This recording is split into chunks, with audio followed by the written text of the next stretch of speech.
後來鄉親啊，昨農曆的7月初1開鬼門，新竹都城隍廟舉行法會，西行市區有超過2000個信眾對咧西街。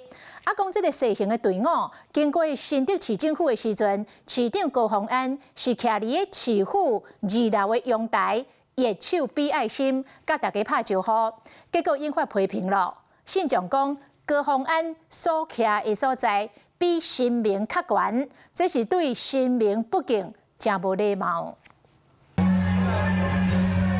真濟信眾經過掛家街邊個七夜八夜，現場鑼鼓喧天，鬧熱滾滾。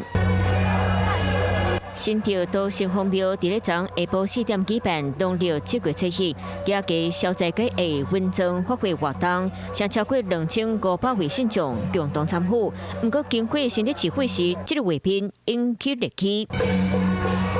新竹市長高虹安徛佇咧市府2樓的裝備下，甲大家一手微微啊笑，個比愛心，並個真濟無聊，民眾看在眼內感覺真無禮貌。我覺得非常不妥，這種居高臨下的方式，等於是腳踩着神轎過，這是非常非常不禮貌的。那我覺得他應該要認真的道歉。畢竟神高於人啊，所以我們一般的做法會到下面啊，到樓下來啊，然後向他恭迎。你不能站得比神明還高，這是基本的尊重。原來佇咧台灣民間信仰，有佇咧看神風祭典，無少徛佇咧真懸所在看神明，愛保持敬畏的態度。不過冇人來到講話。信眾有在2樓、3樓、4樓、10樓對神明啊揮揮手拜拜，這就是對神明至高無限的崇拜。有民眾發現市長的身影，也跟市長揮手，市長給予熱烈回應。